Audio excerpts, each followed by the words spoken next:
In today's news, His Majesty's Customs call for public support. Progress in national security, according to Governor. A VIDIC launches office. Copyright dispute hits Byron Messiah. And in sports, you see Delilah Pease making history in squash, and WOLUES FC closing the gap on Virgin Gorda United. Viewers these stories when 284 News return. Just give me my service. Yeah. Just give me my service. Just give me my service. Make the switch to CCT and get connected today. Unlimited talk, text, and data. Visit any CCT store or call us at 444-4444. CCT, Life Unlimited. Well, am I covered? Yeah, you're with CG. Remember when I was dabbling in knife throwing bingo? Well, one night I won, but I also got a bullseye. No. In a beehive. I ran for hours. They caught me in the end, though. Anyway, I was covered, and I got to keep my trophy. Uh-oh. Best medical cover for the price. CG Insurance. Good like that. Well, welcome viewers to the Thursday, December 12th edition of 284 News. I am Kamal Haynes, bringing you the latest out of the British Virgin Islands. Well, thank you so much for joining us. Right, leading today's newscast, His Majesty's Customs Department is urging the public to join the fight against illicit drug trafficking following the interception of a major drug operation earlier this week. The significant seizure occurred during a routine inspection on December 10th, 2024, when customs officers discovered a large number of packages containing a green vegetable substance suspected to be cannabis. The find underscores the department's commitment to protecting the Virgin Islands from the harmful effects of illegal drugs. Acting Commissioner of Customs Clinton Romney hailed the successful operation as a critical step in the battle against drug trafficking. While the seized packages have been handed over to the Royal Virgin Islands Police Force, which will lead the ongoing investigation. At this time, no arrests have been made in connection with the discovery. But the Customs Department emphasized that collaboration with the public is essential to curbing drug trafficking and securing the territory's borders. Members of the community are encouraged to report any suspicious activities confidentially to the authorities. Well, His Excellency Governor Daniel PRUCE recently reflected on his first year in office, detailing significant strides in national security and building upon the capacity of the local police force during a recent interview with journalist Kathy Richards. PRUCE highlighted enhanced collaboration with the Royal Virgin Islands Police Force as a key development which continues to advance.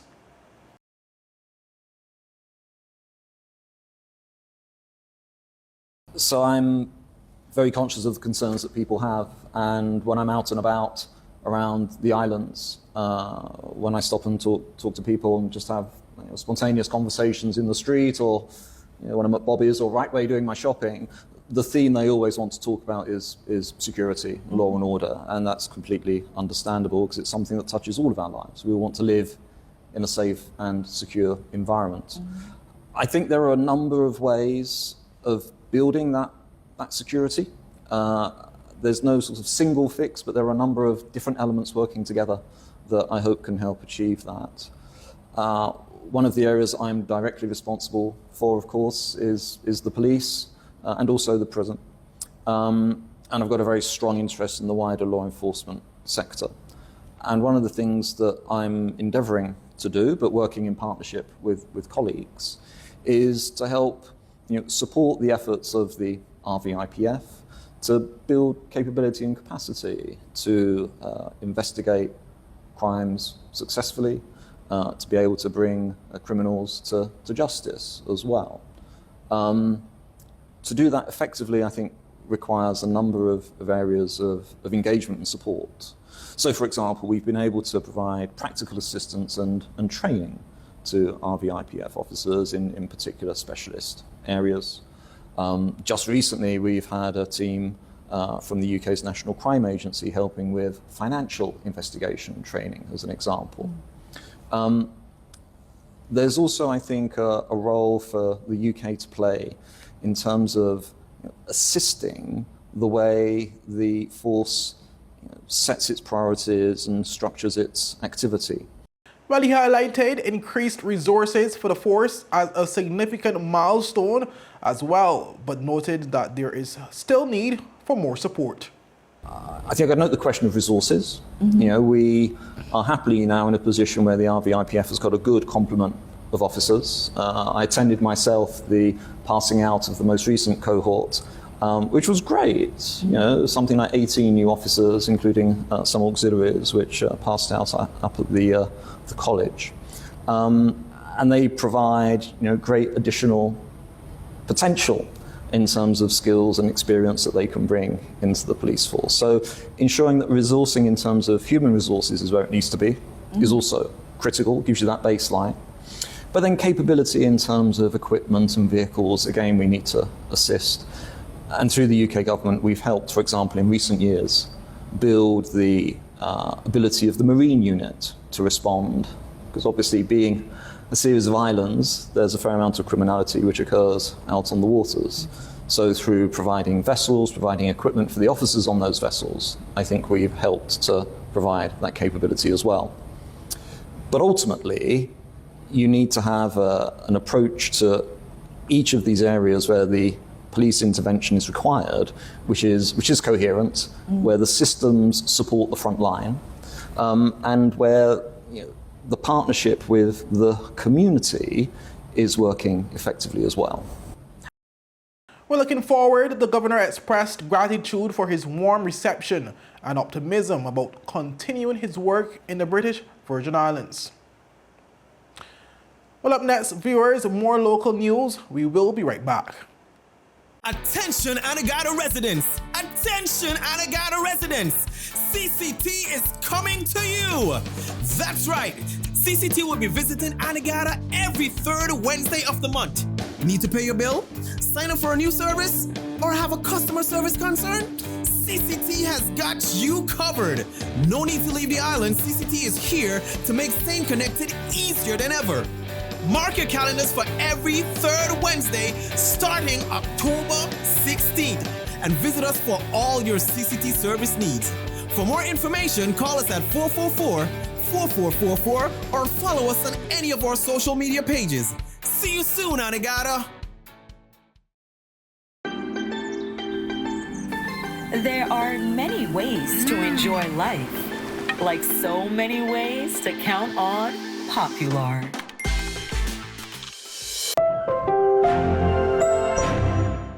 Welcome back, viewers. Well, the Virgin Islands Deposit Insurance Corporation officially opened its doors Wednesday, marking what officials call a historic milestone for the territory's financial sector.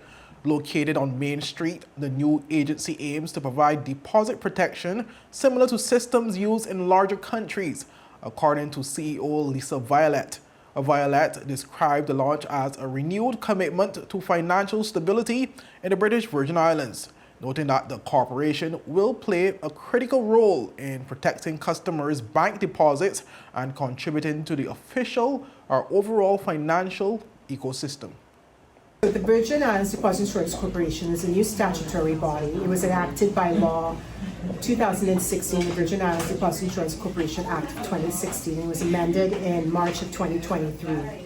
And that is essentially establishing in the Virgin Islands, the territories' financial system, a deposit insurance organization.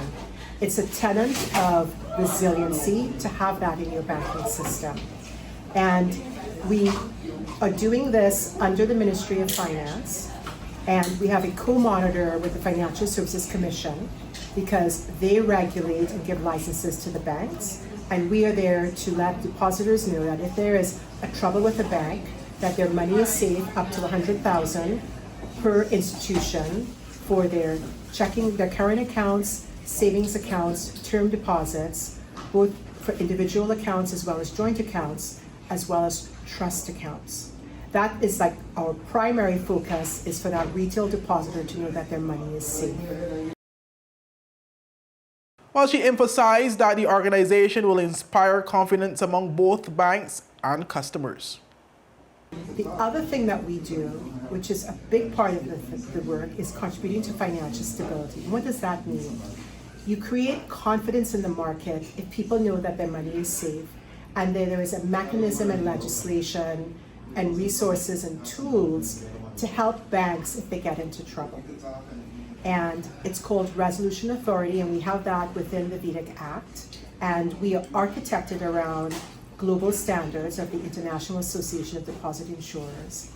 And the other thing that's important to understand is that we are part of an ecosystem, and we do the payouts if there's a bank in trouble.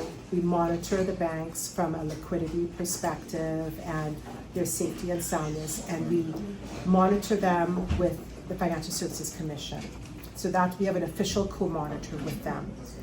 And should a bank or banks get into trouble, as we saw in 2008 was the Great Recession. In 2023, there were 3 bank failures in the United States. One of them had a global contagion effect. And what the British Virgin Islands is doing here with the establishment of VIDIC is having a very contemporary approach to financial security.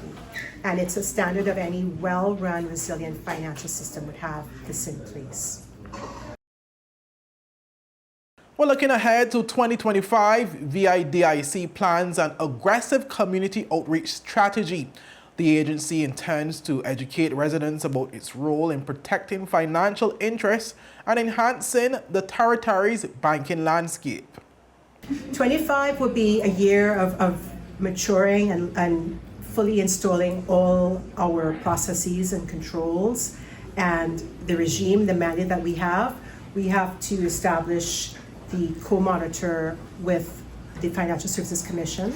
So we'll have a memorandum of understanding with them and follow through on the act on those shared responsibilities that we have. We'll be building out our risk monitoring team. We've launched the office. We have our operations. We'll be doing public outreach to the consumers so they will know and be aware of this, so we could let them be confident. We'll continue to work with the banks on their resolution planning and looking at what comes out of the co-monitor with the Financial Services Commission. We can always do better, right? We will always be evaluating the banks and giving feedback through that co-monitor. And if we see something that looks like a risk to an individual bank or to the system, we'll work with that co-monitor so that we could try to mitigate those risks. And sometimes things do happen. Companies, banks do get into trouble, and there will be legislation and VIDIC in place to help resolve those situations.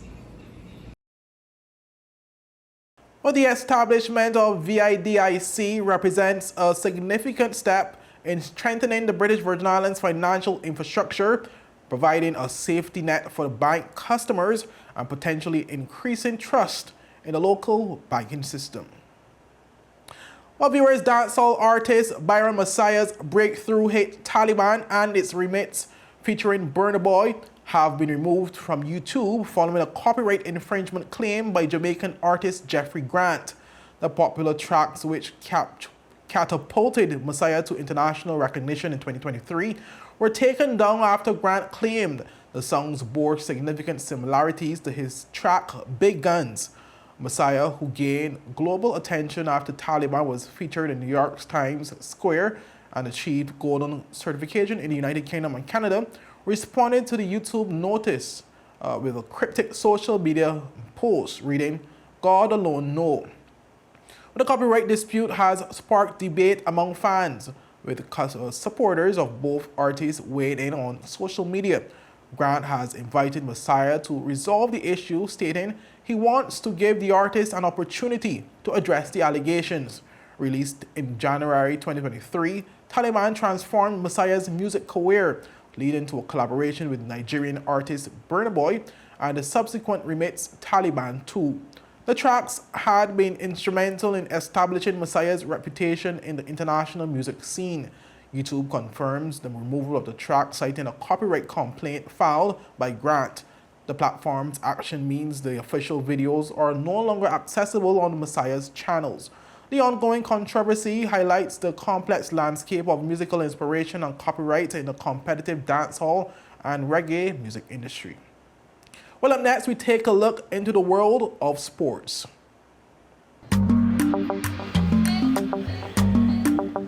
Yo, everything good, Dad? Aye.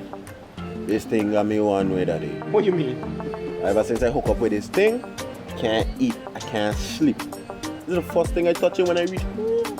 What you really? Hey, this ain't like you, know. Dad, this thing got me staying home, keeping out of trouble me. Wow. What your name is? Shit. I talking about my CCT life. Don't worry about missing your favorite series, sports, news, and local programming.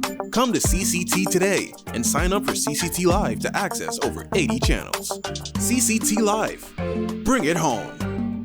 1 month free trial turn into 5. 5 months turn into, well, you know I watching ball. I even watching football. Dad, Nickelodeon, Paw Patrol. I am hooked. Hook, I tell you. Welcome back, viewers, and thank you so much for sticking with us. Well, the British Virgin Islands squash community is celebrating a monumental achievement as 10-year-old Delilah Pease claimed victory at the 2024 Canadian Junior Open in the girls under-11 category. Pease becomes the first ever player from the British Virgin Islands to win this prestigious squash title, marking a historic milestone for the territory. More in this report. The Canadian Junior Open, held from December 7th to 10th in Niagara-on-the-Lake, Ontario, featured nearly 400 top junior players from around the globe, competing across various age categories from under 11 to under 19. Representing the BVI were 4 of the territory's strongest juniors: Oliver Henderson, Danny Henderson, Jacob Noblet Diaz, and Delilah Pease. Delilah began the competition with a dominant first-round victory and showcased her greats in the round of 16, where she staged a remarkable comeback from 1-0 and 7-3 down. She continued her momentum with straight-set victories in both the quarterfinals and semifinals, setting up a final clash against Eugenie Cow, Canada's number 2 ranked player in the category. In the thrilling final, Cow took an early lead with a commanding first game, using her speed and precision to secure an 11-7 win. Guided by advice from her coach Adam Murrows, Pease adapted her strategy and target Cow's backhand and utilized precise serves. This tactical shift paid dividends as Pease claimed games 2 and 3, seizing a 2-1 advantage. Cow, however, responded with renewed determination, winning the 4th game to force a decisive 5th. The final game was a nail-biter, with both players trading points in front of a packed crowd. Cow held 2 championship points at 10-8, but Pease's resilience shone through as she fought back to level at 10-10. With the nerves of steel, Pease clinched the last 2 points to secure the championship title in dramatic fashion. Here's a look at that final game.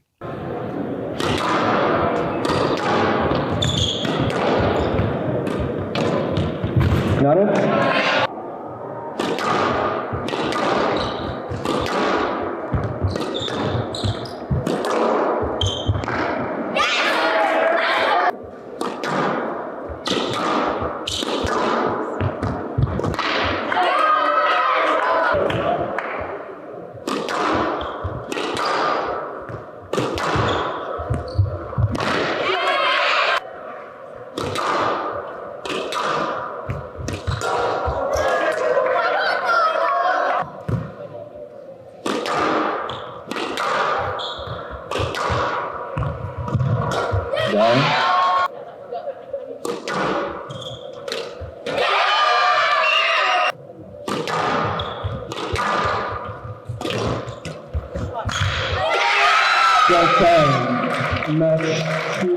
Pease wins 3 games to 2, 7-11, 11-5, 11-9, 7-11, 12-10. Well, national coach Adam Murrows praised Pease's determination and composure, as she also became only the 2nd player from the Caribbean to win the prestigious title.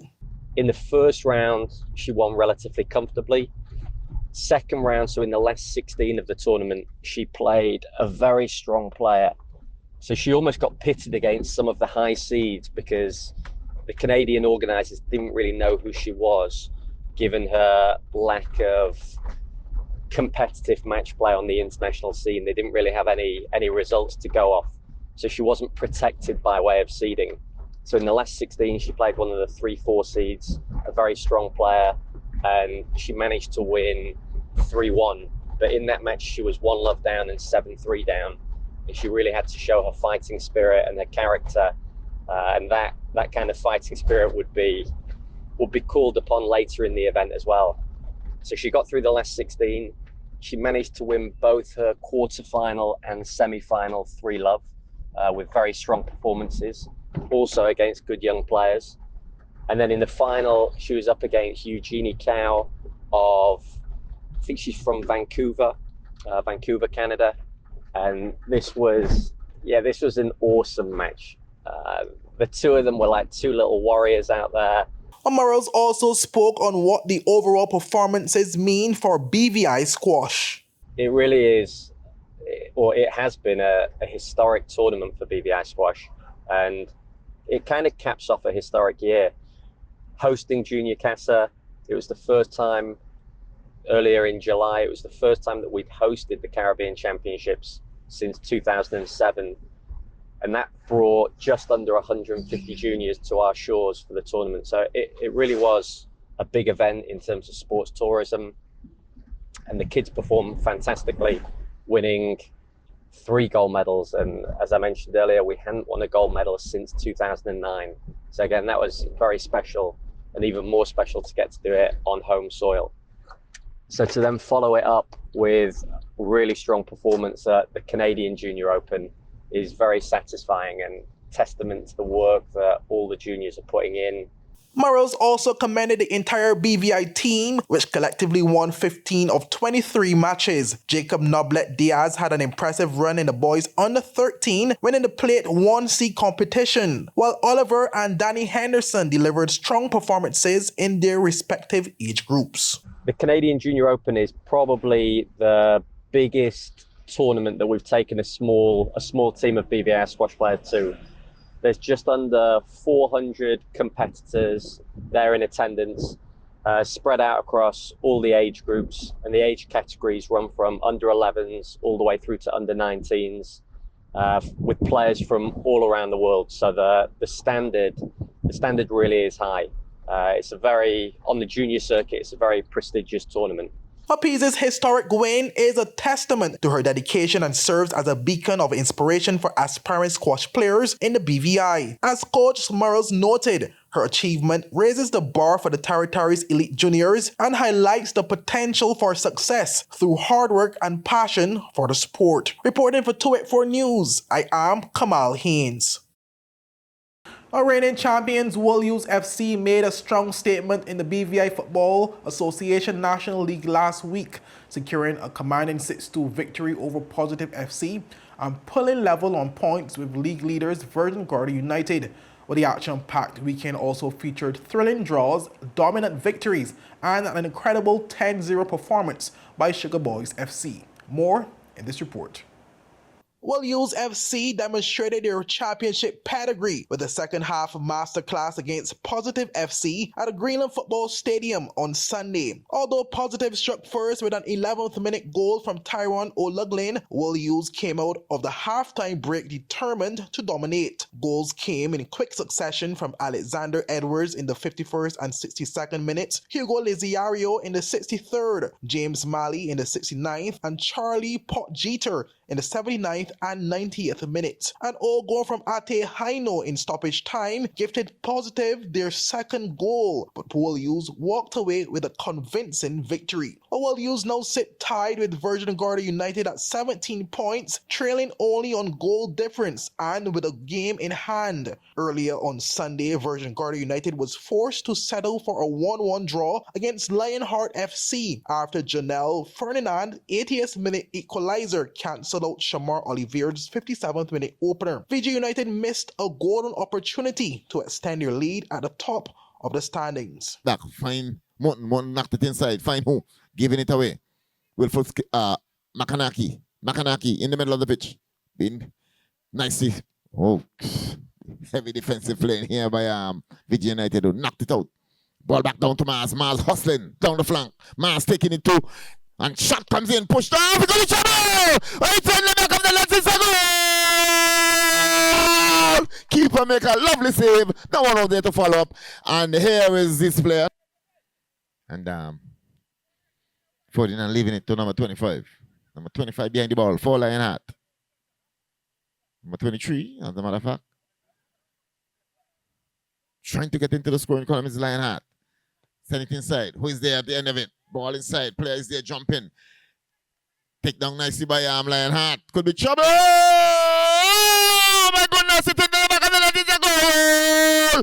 It's a goal. Well, Saturday's action at Greenland featured a one-sided affair as Rebels FC cruised to a 5-0 victory over Old Madrid FC. All 5 goals were scored in a dominant first half, with Sheldon Harry Sr. netting twice in the 6th and 8th minutes, followed by Blake Kirk in the 28th and a brace from Kirkley Peters in the 40th and 41st minutes. Nano, Old Madrid, Nano. Loses it once more to Owen heading to the goal. Had a chance early in the game.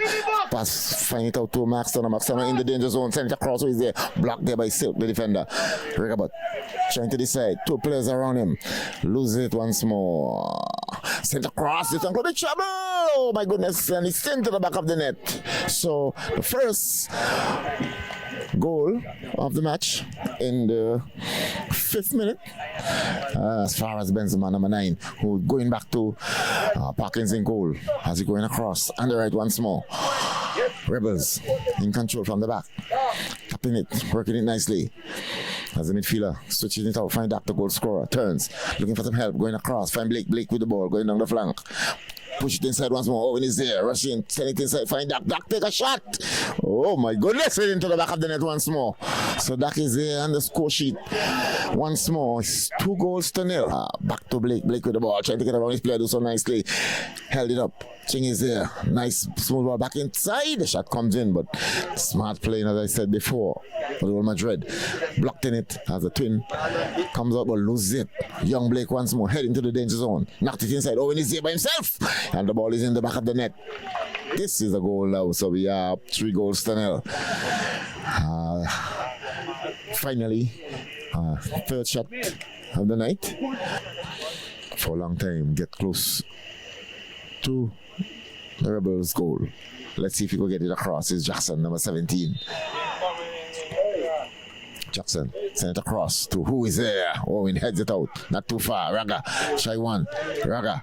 Try to tap it back inside. Who is there? Twin. Check a shot. Oh my goodness. It's a goal. It's in the back of the net. So the Old Madrid there on the scoring sheet. Nice shot there from half of the twin. Hit it in the back of the net. Because he both front and number is same side.